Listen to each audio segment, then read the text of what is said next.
영의 생명이었는데 우리가 이 땅에 육신을 입고 있다 보니까 이 땅에 육적인 소욕을 살다 보니까 나의 정체성도 잊어버리고 또 나의 그 본질이 무엇이고 내가 태어난 곳이 어딘지 내 본향이 어딘지를 모르고 이 땅에서 우리가 열심히 신앙생활하고 살았어요.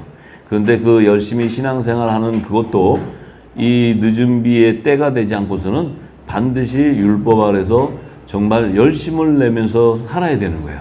그래야 하나님이 아직 은혜가 때가 안 됐는데 우리가 우리 나름대로 은혜라고 살 수 있는 것이 아니고 그때에 따라 주시는 은혜를 우리가 받을 때에 우리가 율법 아래서 헌신하고 사는 그 모든 것도 복음으로 가서 복음에서 이제 하나님의 뜻을 깨닫게 되면 그 헌신이 하나님 앞에 생명이 되어지는 거예요.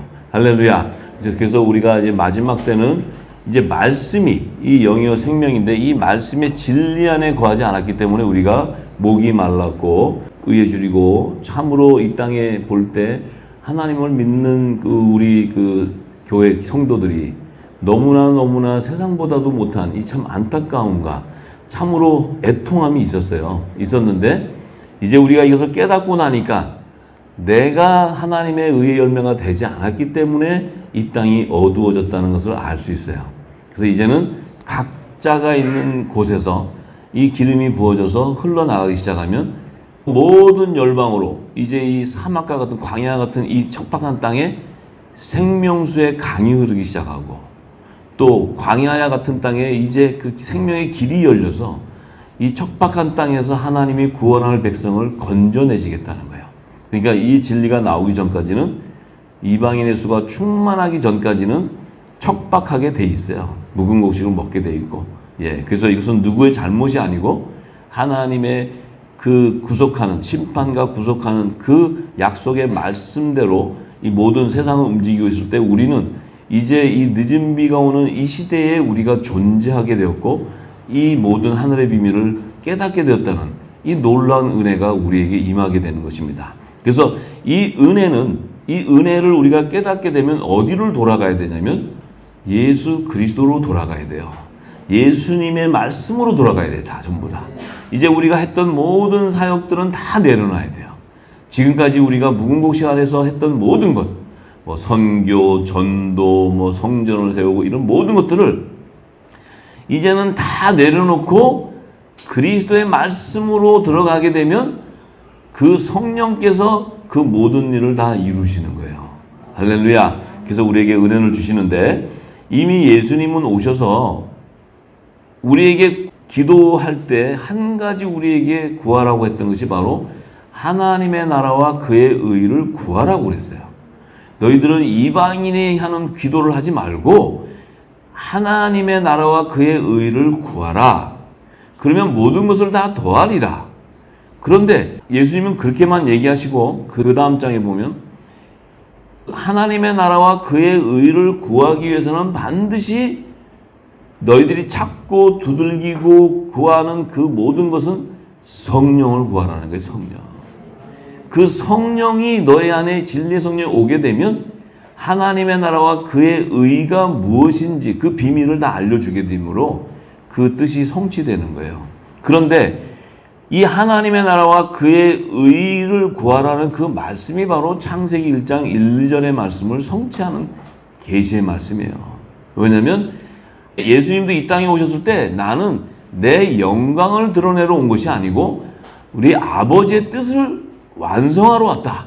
성취하러 왔다 그랬어요. 그러니까 하나님의 뜻은 뭐냐면 하나님의 나라를 완성하는 건데 그 하나님의 나라를 완성하기 위해서는 반드시 그 의를 이루어야 되는데 그 의가 뭐냐면 내가 아버지께로 돌아가는 것이다. 근데 예수님은 이미 이 땅에 성육신에서 사람의 몸으로 오셨는데 이 육신을 갖고 오셨는데 오실 때는 영으로 오셨지만 이미 성육신에서 육의 몸을 갖고 있기 때문에 하나님의 나라를 갈 수 없는 몸이에요. 예수님은 하나님의 나라를 갈 수 없는 육의 몸을 가지고 탄생하셨어요. 그런데 아버지의 뜻은 하나님의 나라를 완성하기 위해서는 그 독생자가 다시 내게로 와야 되는 거예요. 아버지께로. 그 와야 되는데 그럼 어떻게 올 수 있느냐? 그 생명의 길과 그 구원의 길과 그 진리의 길이 무엇이냐면 하나님의 의를 성취하기 위해서는 내가 반드시 부활해야 된다는 거예요. 부활. 예수님이 부활하셔야지만 다시 하늘나라로 갈 수 있다는 거예요. 그래서 그 부활의 몸이 되어야지만 다시 재림하실 수 있다. 그러니까 예수님도 역시 부활하지 않고서는 안 되기 때문에 예수님은 이 천국의 말씀, 하늘의 비밀을 이 땅에 와서 다 풀어주게 되는 거예요. 전부 다.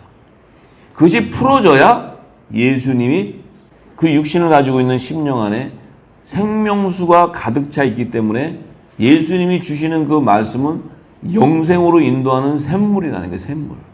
예수님이 던지는 이 말씀들은, 내 속에서 나오는 이 말씀은 영생으로 인도하는 샘물이라는 게 샘물.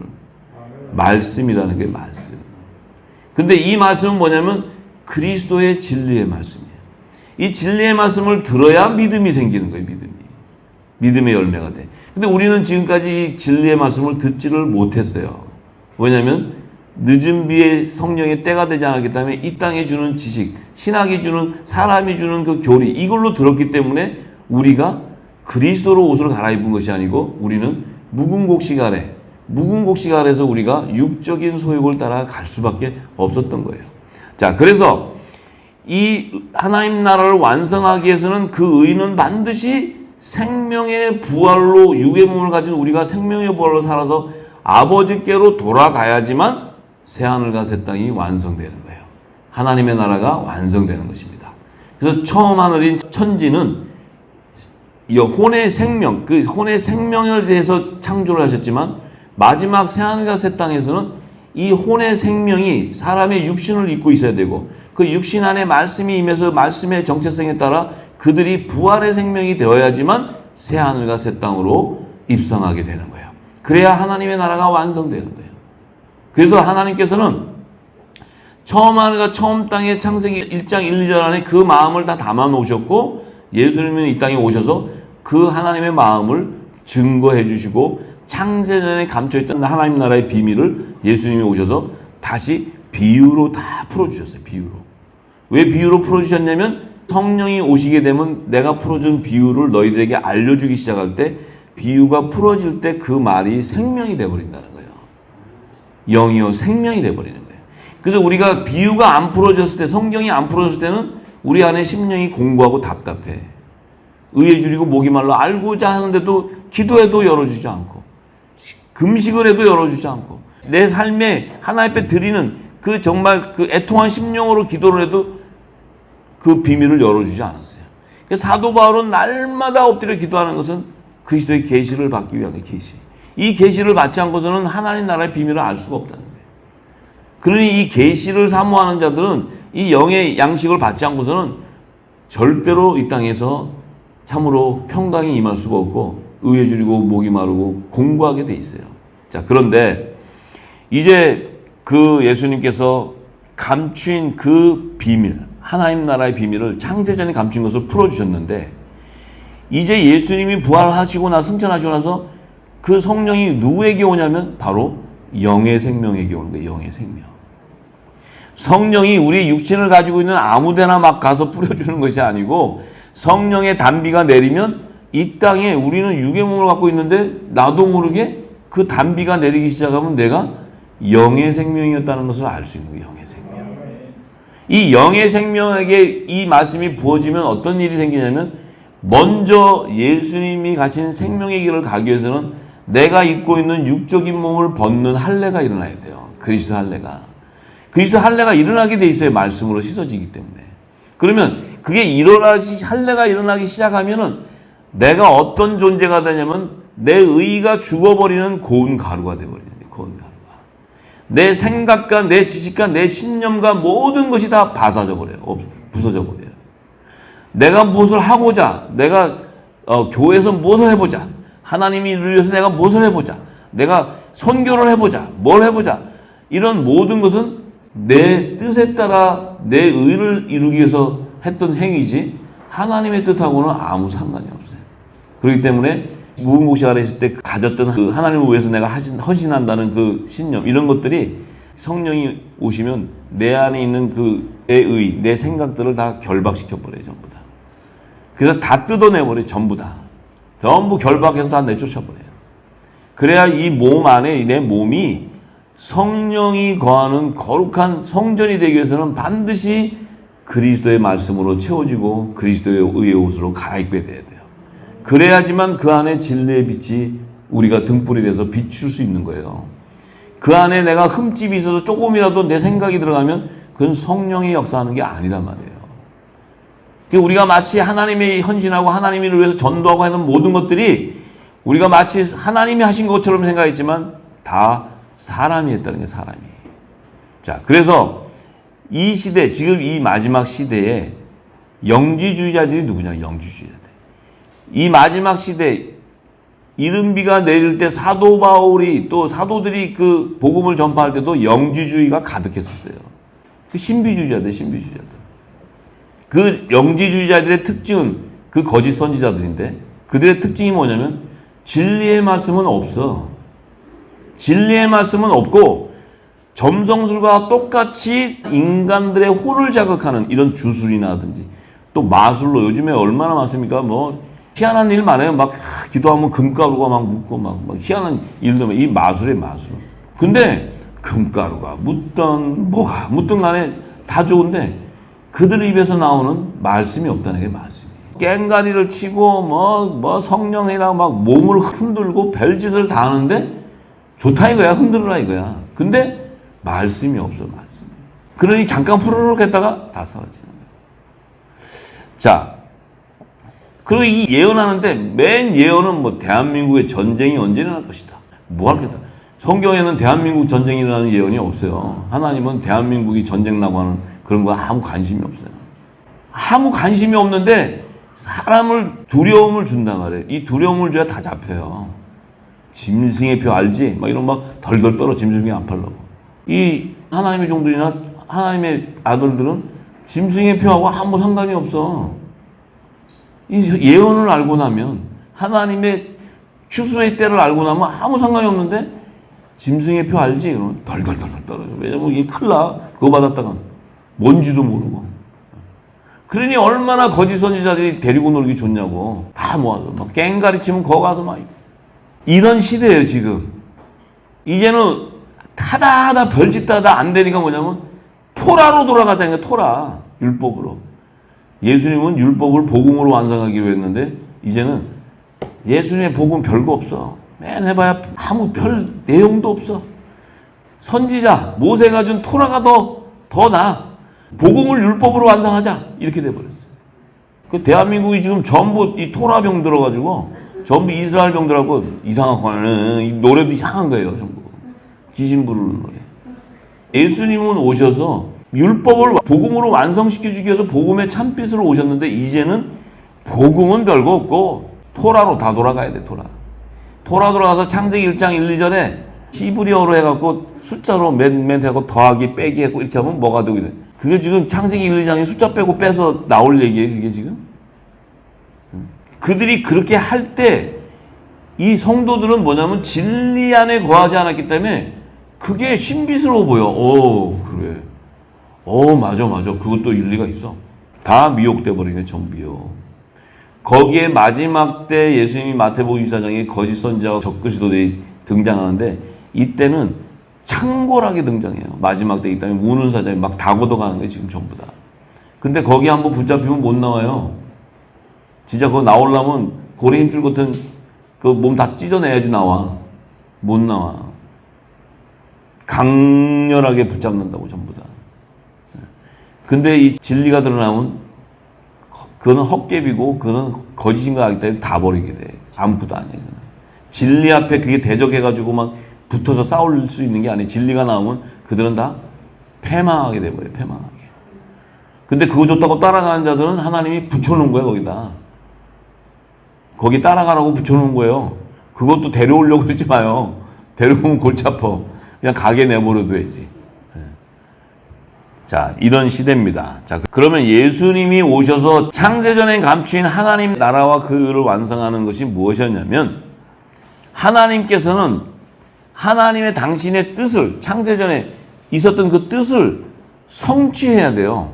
성취하기 위해서는 반드시 하나님이 처음 하늘과 처음 땅인 천지를 먼저 창조해야 돼. 왜냐하면 하나님은 영이시기 때문에 영적 세계가 먼저 창조가 되어야 그 안에 그 천지 안에 하나님의 뜻을 표출하는 거예요. 만물 가운데 하나님의 의를 드러내는 거예요. 그러면 천지 안에 그 창세기 1장 1, 2절 안에 그 천지 안에 하나님의 뜻이 다 심판과 구속사에 대한 비밀을 다 드러냈어요. 그런데 그 천지 안에 생명체를 지었던 그 혼의 생명, 그 영분인 천사를 창조하고 나서 그곳에서 타락한 천사장 뱀을 통해서 그의 교만을 통해서 죄가 최초로 등장하게 되는 거예요. 영적 세계에서. 그래서 흑암이 등장하게 되는데 그 흑암, 그 죄 가운데 가둬져 있고 미혹되어 있는 그들은 바로 땅에 속한 혼의 생명들이라는 거예요. 혼의 생명. 영의 생명들은 절대로 죄 가운데 거할 수가 없어요.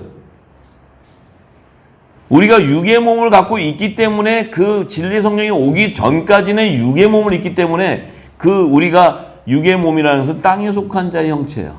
근데 성령님이 임하고 나면 내 자신이 부활의 몸이 되어버리는 거예요. 부활의 몸이. 살리시는 영이 임해 있기 때문에. 그러면 나는 육의 몸을 가지고 있는 것 같지만 나는 이 땅의 시민권자가 아니에요. 하늘에 내 본향이 하늘이고 나는 육의 몸을 갖고 있지만 나는 주님이 오실 때는 부활해버리는 몸이 돼. 육을 갖고 있지만 내 몸은 이미 부활의 몸이 된다는 거예요. 자, 그렇기 때문에 죄 가운데 가둘 수가 없는데 그 창세기 1장 1, 2절에 보면은 흑암이 깊음에 있다는 것은 미혹된, 죄 가운데 미혹되어 있는 혼의 생명은 마지막 심판날까지 영원히 결박해서 흑암에 가둬놓은 거예요. 자, 가둬놔가지고 이제 그 흑암 안에는 생명의 부활로 나와야 되는 어린 양의 생명책에 기록되어 있는 천국의 아들들이 있는 거예요. 또한 하나님의 종들도 있고 또 심판의 부활로 나와야 되는 다른 생명책에 기록되어 있는 천국 시민들도 있다는 거예요. 여러 책에 기록된 어둠의 자녀들도 함께 갇혀져 있다는 게 그 안에. 영적 세계니까 영적 세계. 그들은 아직 하나님의 뜻에 따라 완전한 부활의 형체를 이루지 못하기 때문에 아직은 미완성이에요. 미완성. 하나님의 심판과 구속이 미완성이란 말이에요. 미완성. 아직 뜻만 표출하신 거지 아직 하나님의 나라가 성취되지 못했어요. 그런데 그 뜻이 마치 율법 이전 시대에 물심판이 일어났던 노아 홍수 때 보면은 바다에 수장된 옥이라는 그 가둬둔 곳에 보면 첫 아담의 자손들도 들어가 있고 마귀의 자녀의 아비인 가인의 자손들의 생명도 같이 들어가 있어요. 거기에. 왜 같이 들어가 있냐면 아직 하나님이 율법과 복음이라는 심판의 말씀이 임하지 않았기 때문에 그때 함께 흑암 안에 옥 안에 갇혀져 있는 거예요. 지금 천지의 흑암 안에 갇혀져 있는 것은 그들 안에도 죄의 종도 있고 하나님의 종도 있고 천국 시민도 있고 다 있는데 그들 안에서 아직은 심판의 말씀이 떨어져 있고 언약이 제정되지 않았기 때문에 함께 흑암 안에 존재하고 있는 거예요. 존재하는 거예요. 기품이 있는 거예요. 자, 그래서 이제 하나님께서 창세기 1장 1, 2절에 이제 하나님의 심판과 구속사에 대한 비밀을 얘기하시면서 이들을 이제 완전한 부활의 형체를 이루어서 새하늘과 새 땅을 완성하기 위해서는 물질 세계를 창조해야 돼. 물질 세계. 그 혼의 생명과 영의 생명을 담을 육신이 있어야 된대. 육신. 그래서 하나님께서는 물질 세계에서 완전한 부활체로 구속하기 위해서는 반드시 이제 6일간의 창조와 구속사의 계시가 일어나는 거예요. 창세기 1장에 6일간에 하나님이 창조했는데 그 안에는 천지에 있었던 심판과 구속에 대한 계시가 6일간의 창조 안에서 물질 세계에서 이제 실체로 드러나는 거예요. 실체로. 혼의 생명을 담을 수 있는 육의 몸을 만들어요. 육의 몸은 우리 눈으로 볼 수 있는 거예요. 이제 볼 수 있는 거예요. 근데 그 육의 몸 안에 담겨 있는 혼의 생명은 볼 수 없지만 그가 입에서 말하는 걸 보면 이 사람이 혼의 생명인 걸 알 수 있는 거예요. 셋째 날과 여섯째 날에 지은 자들의 정체성이 뭐냐면 셋째 날에 첫사람 아담은 산령이 되었다는 것은 그는 제사장의 기원을 졌기 때문에 하나님의 뜻, 영의 비밀은 몰라도 하나님이 주시는 말씀을 따라 순종하는 자예요. 종이에요.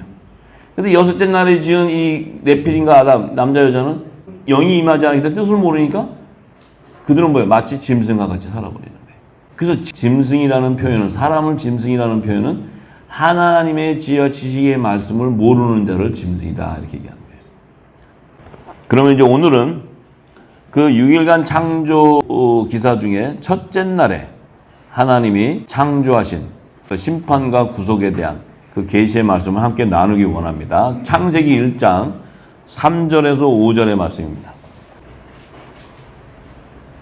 창세기 1장 3절에서 5절의 말씀. 하나님이 가라사대 빛이 있으라 하시매 빛이 있었고 그 빛이 하나님이 보시기에 좋았더라. 하나님이 빛과 어둠을 나누사 빛을 낮이라 칭하시고 어둠을 밤이라 칭하시니라. 저녁이 되며 아침이 되니 이는 첫째 날이라. 자, 질문 하나 하겠습니다. 이 첫째 날은 영적 세계에서 선포하신 날일까요? 물질 세계에서 선포한 날일까요? 자, 첫째 날에 하나님이 선포한 말씀이 영적 세계에서 선포했다 생각하시는 분 손 들어보세요. 그 다음에 물질 세계에서 선포했다 하는 분 손 들어보세요. 그럼 손 안 든 분은 뭐예요? 뭐 모르면 가만히 있으면 되지. 자, 둘째 날에 대한 계시를 알면은 첫째 날이 언제가, 둘째 날에 3층 층과 2층 층과 1층 층을 나누기 때문에 첫째 날은 천지에서 하나님이 선포한 말씀이에요. 영적 세계에서 선포한 말씀이에요. 첫째 날은. 둘째 날은 3층 층, 2층 층, 1층 층으로 나눴기 때문에 그때는 영적 세계와 물질 세계를 구분했지만 첫째 날에는 아직 3층 층, 2층 층, 1층 층으로 구분하지 않았기 때문에 천지에서 하나님이 이제 그 6일간의 창조 안에 하나님의 구속과 심판에 대한 계시를 던지는데 거기서 하나님이 왜 빛이 있으라 하시고 빛과 어둠을 나누시고 빛을 낮이라 하고 어둠을 밤이라 했을까? 그리고 저녁이 되면 아침이 되니 첫째 날이다. 왜 이렇게 얘기했을까? 자, 그럼 빛과 어둠의 본질이 뭐냐는 거죠. 빛과 어둠. 지금 이제 이 땅에 풀어놓은 거는 전부 이상하게 풀었어요. 저 이상한 과학으로 우주에 별이 있고 막 이러는데 지금 둘째 날에 우주도 창조되고 지구 땅도 창조되지 첫째 날에는 천지 안에서 빛과 어둠을 나누는 거예요. 천지 안에서. 그러면 이게 지금 천지 안에 영적 세계에서 빛과 어둠은 이 우주 공간에 있는 별이에요? 아니면 이 지금 생명에 대한 것을 계시하는 거예요? 생명을 얘기하는 거예요. 생명. 아까 이걸 몰라갖고 지금 여기 저 띨띨이 아저씨들은 지금 온 우주를 다 뒤져요. 지금 빛이 있어갖고 오만 별이 다 있고 참 안타까운 현실이에요. 자, 하나님은 우주에 있는 별 또 자연계의 별을 계시하기 위해서 성경을 기록한 것이 아니고 생명에 대한 것, 그 심판과 구속에 대한 것을 계시한 것이 성경이지 이 땅의 자연 세계에 있는 뭐 별을 창조하시고 뭐 이러는 것들을 알려주기 위해서 우리에게 이렇게 만약에 자연계에 일어나는 법칙을 알려준다고 성경을 했다면 이건 성경은 너무 허접한 거예요. 이게 무슨 초등학생 과학책 수준도 안 되는 거예요, 성경은. 그러니까 성경은 자연계를 증거하는 것이 아니고 하나님이 창세전에 감춰있던 그 생명들을 창조해서 심판해서 하나님 나라를 완성하는 구속사적인 심판과 구속에 대한 계시를 얘기한 것이 이 땅의 자연계를 증거해주기 위해서 그런 게 아니에요. 그런데 이 하나님의 역사를 알고 나면 자연계의 역사는 하나님의 역사를 뒷받침하고 있다는 거예요. 자연계의 역사는 하나님의 뜻에 따라 자연계가 움직여준다는 거예요. 하나님의 뜻에 따라. 그냥 자연계 피조물은 따라오는 거지. 지금 이 땅에 하나님의 말씀을 가리키는 자들은 신비주의자들은 자연계 UFO 화성에 사람이 있을 수 있다. 이런 사람이 굉장히 궁금하잖아요. 진짜 굉장히 호기심도 가고. 왜냐하면 생명의 얘기를 하면 골이 아프니까 뭔 얘기인지 못 알아들어. 근데 자연적인 얘기하면 이거 로켓으로 쏴갖고 그냥 우주선 타고 가고 막 이러면 신나잖아. 그런 거는 관심도가 있어. 하나님의 생명에 대한 얘기를 하면 머리가 깨지니까 골이 아프니까 관심이 없어요. 자, 그런데 이 빛과 어둠의 본질은 뭐냐면 이 빛이라는 것은 태초에 천지를 창조하신 그 말씀 안에 그 천지 안에 영의 생명이 있었다는 거예요. 영의 생명. 영의 생명이 있었다는 의미는 천지 안에는 에덴 동산을 통해서 천지를 계시할 때 생명나무와 선악과 나무가 있었기 때문에 생명나무의 본질이 영의 생명이었다. 영의 생명. 그렇지만 이 영의 생명이 아직 완전한 부활체가 되지 않았기 때문에 보좌가 비어있다는 거죠. 그 보좌가 채워지는 것은 주님이 오셔서 십자가에 돌아가시고 하늘 보좌로 가셨을 때 우편 영광 보좌에 하나님이 주님이 앉아 계시는 거예요. 그 우편 영광 보좌에 앉아 계시는 분은 주님 한 분밖에 없어요. 뭐 에녹이나 이런 자들이 올라간 게 아니에요. 그렇기 때문에 이제 그 주님이 다시 오실 때는 24보좌를 완성하기 위해 오시는 건데, 자, 그러면 빛의 본질은 뭐냐면 빛의 아들들에 대한 것을 얘기해요. 빛의 아들들. 빛의 생명에 대한 얘기예요. 근데 이들은 뭐예요? 하늘에 속한 복음의 씨라는 거예요. 복음의 씨. 아직 이 씨가 열매가 안 맺혀진 거예요. 열매가. 이 열매는 어디서 맺혀요? 열매는 어디서 맺혀요? 세상 밭으로 예비한 지구 땅에서 맺혀지는 거예요. 지구 땅에서. 지구 땅에 이 말씀이 씨앗이 뿌려져야 열매가 나오는 거예요. 믿습니까? 자, 그러면 어둠의 본질은 뭐냐면 이 어둠은 흑암 안에 갇혀있는 혼의 생명을 얘기하는 거예요. 혼의 생명. 이 혼의 생명은 땅에 속한 자들인데 이들은 혼의 생명 안에는 선의 열매도 있고 악의 열매도 있다는 거예요. 그러니까 하나님의 종들에 대한 씨도 있고 죄의 종에 대한 씨도 있다는 거예요. 근데 이 어둠이라는 것은 흑암 안에 갇혀있는 자들. 근데 빛의 생명은 갇혀있는 게 아니잖아요. 빛의 생명은 창조주의 영역이지 갇혀있는 게 아니라고 해요. 그래서 에베소서 1장 4절에서 5절의 말씀을 보면 사도 바울은 그 비밀을 알고 창세전에 그리스도 안에서 우리를 택하사 우리로 사랑 안에서 그 앞에 거룩하고 흠이 없게 하시려고 그 기쁘신 뜻대로 우리를 예정하사 예수 그리스도로 말미암아 자기의 아들들이 되게 하셨다. 창세전이라고 얘기해. 창세전. 천지를 창조하기도 전에 그리스도 안에서 우리를 택했다. 이 그리스도가 누구예요? 말씀이에요. 말씀. 그 말씀 안에 우리를 택했다면 말씀 안에 좋은 시로 있었다는 거예요. 우리가. 택해져 있었다. 택정함을 받았다는 거예요. 그리스도 안에서 우리를 택했다는 거예요. 그럼 그리스도는 말씀이잖아요. 말씀. 창세전에 말씀 안에 좋은 시로 우리를 택해줬다. 그래서 그 하나님의 기쁘신 뜻대로 우리를 예정해서 예수 그리스도로 말미암아 자기들의 아들이 되겠다는 것은 그 예수 그리스도는 말씀이잖아요. 말씀이 오셨을 때 그 예수님이 오셔서 인자가 이 땅에 세상에 좋은 씨를 뿌렸는데 그때 말씀 안에 있었던 좋은 씨를 뿌렸는데 그 씨가 천국의 아들들의 열매였다는 거예요. 열매. 천국의 아들들의 열매가 뭐야? 하나님의 아들들이지. 하나님의 아들들. 후사들. 빛의 아들들. 이들은 창세전부터 그리스도 안에 있었다는 거예요. 말씀 안에 있었다는 거예요. 말씀 안에. 영의 생명이 있다. 영의 생명. 그래서 예수님이 이 땅에 오심으로 말미암아 우리가 아들의 명분으로 세워져 나오는 거예요. 예수님이 안 오셨으면 우리도 묻어지는 거지 뭐. 그런데 예수님이 오시는 바람에 우리가 하나님의 예정한 뜻대로 아들의 열매로 후사가 된다. 후사. 우리도 율법 아래 있었는데 예수님의 피로 속량돼서 아들의 명분으로 세워지게 된다. 세워지게 되니까 이제는 우리가 율법 아래 있는 그 종의 형체인 그런 그 피조물이 아니었구나. 우리가 이제 하나님 나라 유업의 후사였구나. 땅에 속한 자가 아니었고 하늘에 속한 자였구나. 하늘에서 난 하나님의 아들들이었구나. 이걸 알게 된다는 거예요. 그러면서 예수님이 이사야서 53장 10절에 그러죠. 여호와께서 그로 상함을 예수님을 상하게 받게 하기를 원하시고 질고를 당케 하셨은 것은 그 예수님의 그 생명을 촉권제물로 드리게 되면은 그 안에 있는 씨를 보게 되는데 그날은 길게 되고 그의 손으로 하나님 뜻을 성취하게 되기 때문에 예수님이 분명히 좋은 씨로 이 땅에 하나님의 아들들의 열매, 의의 열매를 내기 위해서는 반드시 예수님이 제물로 쪼개져야 되는 거예요. 쪼개져서 예수님의 보혈과 물이 이 땅에 쏟아져 나와야 돼. 그래야 새 생명의 열매가 나오는 거예요. 새 생명. 그것이 예수님의 안에 있었던 씨였다는 거예요. 씨. 좋은 씨. 예수님 안에 나쁜 씨가 있어요? 예수님은 좋으신 하나님의 좋으신 하나님. 그분 안에는 좋은 씨가 있는 거지 나쁜 씨, 못된 씨가 있는 게 아니에요. 자, 그래서 씨는 하나님의 말씀이라고 누가복음 8장 11절에 기록해요. 씨는 말씀. 말씀. 좋은 씨는 천국 복음이라는 거예요. 천국 복음. 천국 말씀.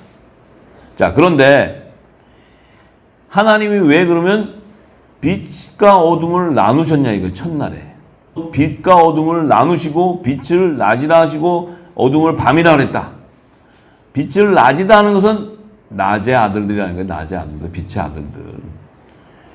어둠을 밤이라 하는 것은 뭐예요? 흑암 안에 갇혀져 있는 자들 얘기. 흑암 안에 갇혀진 생명들. 그 저녁이 되면 아침이 된다는 의미는 뭐예요? 왜 저녁이 되면 아침이 되니? 첫째 날이다.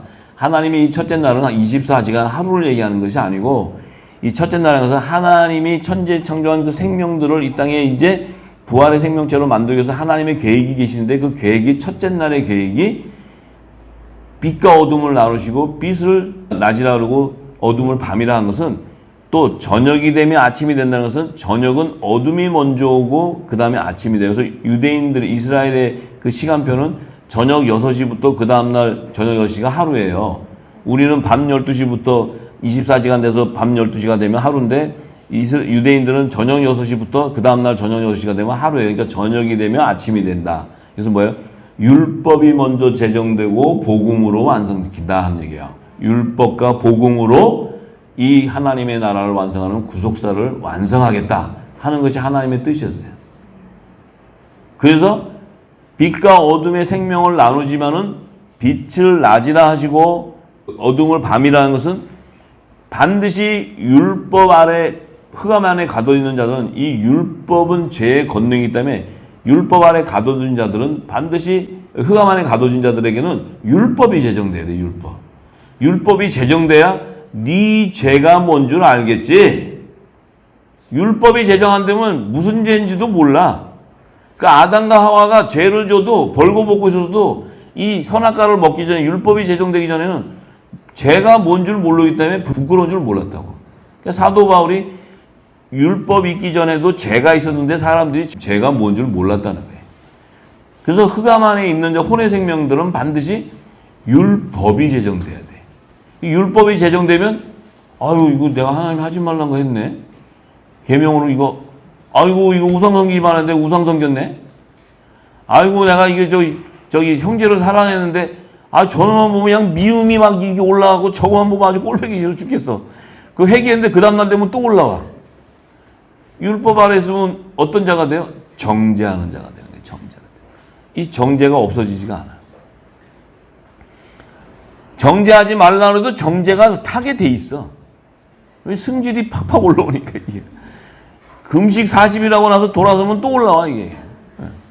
그건 뭐냐면 그 사람이 잘못된 게 아니고 자기가 혼의 생명에 있었던 거야. 혼의 생명인데 영의 생명처럼 한번 해보려니까 이게 안 돼. 영의 생명처럼 금식도 해보고 해보려니까 안 돼. 예수님처럼 안 되는 거야 자꾸. 예수님 향기가 나와야 되고 예수님 마음을 품어야 되는데 말씀을 듣고 그 다음날 돌아서면 육적인 소욕으로 가버려요. 또 정죄하고. 아 나는 이 예수님의 말씀을 듣고 순종해서 열심히 갔는데 아이고 한번 참았어야 했는데 그것 때문에 그냥 활락 뒤집어져 버렸어 그냥. 그냥 이때까지 꾹꾹 참았던 거 안 돼. 참아서 될 일이 아니에요. 참아서 될 일 같으면 다 참아서 구원받게 전부. 참을 수가 없어. 이게 폭발이에요. 이게 폭발. 여러분들 웃는 거 보니까 폭발 많이 했죠? 우리가 율법 마실 때는 엄청 폭발해요. 근데 지금 복음으로 왔는데도 조금씩 폭발은 하죠, 그래도. 이게 지금 벗겨져 가는 과정이기 때문에. 이게 왜냐면 하나님이 원수도 사랑해라 그러는데 예수님이 원수도 사랑해. 서로 사랑해. 근데, 이놈의 사랑을 하려고 저게 너무 건드려, 저게. 이게 자꾸 그냥 건드려도 꼭 영적인 것만 골라서 건드려요. 이게 터져. 그건 뭐야? 아직 네가 온전한 장성한 자가 못 된 거예요. 말씀은 깨달아주고 기름은 부어지는데 아직 내가 자라나는 과정이라는 거예요. 자라는 과정. 걱정하지 마세요. 말씀이 깨달아지면 성령께서 때가 되면 다 여러분들 안에 평강이 임하게 되면 다 없어져요. 자, 그래서 화가 이렇게 올라와도 조금씩 빨라져요. 화가 와도 내가 이게 참 아니지. 이게 빨리 깨달아져요. 어떻게 하냐고요? 제가 그랬던 사람이라서 그래 제가. 제가 그랬던 사람이에요. 대표적인. 제가 다 알아요. 왜냐하면 내가 그 길을 걸어왔기 때문에. 말씀을 받고 있으니까 저 사람은 그냥 처음부터 거룩했나? 아니에요. 똑같았어요, 여러분들하고. 그러니까 그 과정을 알기 때문에 제가 인내하고 품고 참을 수 있고 서로 위로할 수 있는 거예요. 왜? 그들이 말씀을 먹고 성장만 되면은 그냥 예수님의 제자가 되기 때문에. 제 아내도 그 과정을 겪어오는 과정에서 이제 이 말씀의 기름이 부어주니까 예수님의 제자가 되니까 아주 평강이 임하는 거예요. 제가 너무 기쁘죠. 왜냐하면 동역자가 되어버렸으니까. 그전에는 이걸 못 깨닫게 되면은 쉽게 풀어달라고 나한테 굉장히 많이 저거 했었어요. 그럼 나는 풀어줄 길이 없는데 그것을 전할 때 와이프가 이것을 받고 기름이 부어주고 깨닫게 되니까 그도 이제 예수님의 제자가 돼요. 예수님의 제자들이 되면요, 그 다음부터 평강이 와요, 가정에. 그러니까 여러분들이 기름이 먼저 부음 받았으면 그 인내는 감수해야 돼. 그래서 계속 기름을 부었을 때 열매가 나오는 거예요. 그 열매가 딱 성장하면 예수님의 제자가 돼요. 그것이 너희의 상급이라고 그러는 거야, 상급. 그러니까 그냥 미리 판단하고 그냥 꼴 보기 싫다고 팍팍 하지 마시고 품고 계속 사랑으로 품고 하세요. 자, 그래서 율법 안에 있는 거하에 있는 자는 땅에 속한 자인데 그들은 반드시 죄를 지을 수밖에 없는 몸에 죄와 사망의 법에 매이게 돼 있다는 거예요. 근데 그들을 풀어서 이 생명의 길로 오게 하려면은 반드시 이 진리를 비춰주는 자가 있어야 돼. 진리의 빛을 비춰줘야 그들이 어둠 가운데서 자신이 깨닫게 되면 통에 자복하게 되는 거예요. 통에 자복. 그래서 굵은 베옷을 입게 되는 거예요. 하나님의 빛의 아들들은 어둠이 없기 때문에 우리가 이것을 깨닫고 성령이 인치고 나면 우리에게는 죄를 사하는 제사를 드리는 것이 아니고 진리를 전하는 성전이 되어버리는 거예요. 성전. 성전이 되기 때문에 이 진리, 이 그물을 던져줘야 되고 이 진리를 온 모든 민족에 다시 예언해 줘야지만 이제 하나님의 종들이 생명의 길로 나올 수 있는 길이 열리는 거예요. 그래서 하나님의 자녀들, 빛의 자녀들에게는 하나님이 하늘의 대사, 그리스도를 대신한 하늘의 대사의 권능을 줘서 땅끝까지 이르러서 이 예수 그리스도를 증거하는 증인의 삶을 살게 해주는 거예요. 그래야 성령의 권능이 나타나기 시작해요. 그렇게 되면 그들을 통해 열방이 회복되는 거예요. 열방이. 할렐루야. 예. 그래서 복음의 씨와 율법의 씨로 이제 하나님이 나누시는 거예요. 그런데 그 흑암 안에는 쭉정이도 있고 가라지도 있다는 거예요. 쭉정이도 있고 가라지도. 사단이 와서 어둠의 자녀들 씨를 뿌린 가라지도 있고, 또 요게 혼의 생명으로 이제 선악과의 열매로 그 아담의 자손으로 불렀는데 요놈이 또 죄의 미혹이 돼가지고 다 믿음이 빼앗겨가지고 요게 타락해서 그 생명책에서 지워져 버리는 쭉정이도 나온다는 거예요. 자, 그렇기 때문에 그 흑암 안에는 지금 누가 들어있냐면 곡간에 넣어둬야 되는 알곡도 들어있고 쭉정이도 있고 또 가라지도 있고 또 다른 생명책에 기록되어 있는 천국 시민의 씨앗도 거기에 있는 거예요. 왜냐하면 이 천국 시민의 씨앗은 믿음의 소산이 아니기 때문에 천년왕국 시대에 그들을 거두지만 그들 역시도 혼의 생명이에요. 혼의 생명. 자, 그래서 그들이 다 지금 흑암 안에 있어요. 자, 그런데 빛과 어둠을 나누는 것은 빛의 생명, 영의 생명은 흑암 안에 가둬줄 수가 없기 때문에 그들은 분리시키는 거예요. 분리시켜서 이 땅에 오셔서 첫 언약과 율법과 복음의 말씀을 증거해 나갈 때 이 세상 밭에서 좋은 씨의 열매는 알곡하고 다른 거예요. 씨 자체가 다른 거예요. 좋은 씨에서는 쭉정이가 나올 수가 없어. 왜냐하면 이미 껍데기가 벗겨져서 고운 가루로 빚어져서 기름이 쳐져가지고 하나님 앞에 드리는 향기로운 화제가 돼 소재가 되는 떡으로 이미 만들어져 버리기 때문에 그 떡에서 쭉정이가 나올 수가 없어요. 근데 알곡은 껍데기가 그대로 있어서 이 알곡은 그대로 곡간에 넣어둬야 되는데 이 껍데기를 갖다가 이제 그 곡식을 추수할 때 여름 타작마당에서 탁 타작 쳐서 키를 가지고 쫙쫙 흔들면은 이게 다 알곡이야. 이 다 추수했는데 알곡인데 쑥 키로 들면은 믿음이 빼앗긴 이 쭉정이들은 안에 알이 없으니까 휙 날아가 버려. 키로 이렇게 휙 추수할 때 이렇게 타작마당에 흔들면 알이 안 들어있는 껍데기는 곡식은 똑같은데 휙 다 날아가 버려. 그럼 그거는 불에다 태워버려요. 전부 다. 원래는 알곡으로 생명책에 기록되어 있었는데 이들은 믿음을 다 빼앗긴 생명책에서 지워져 버리는 거예요. 요들은 황충지향 때 입맞지 아니하는 자들, 하나님의 종으로 입맞지 아니하는 자들에게 임하는 황충지향이 임해버려요. 그때 그들은 자신의 정체가 다 드러나버려요. 전부 다. 네, 다 드러나요. 자, 그래서 가라지는 씨앗이 달라 어둠의 사단들이 와서 뿌려버리는 거예요. 씨앗을. 가라지는 어둠의 사단들이 와서 뿌려버리기 때문에 예수님이 뿌리는 씨가 아니에요.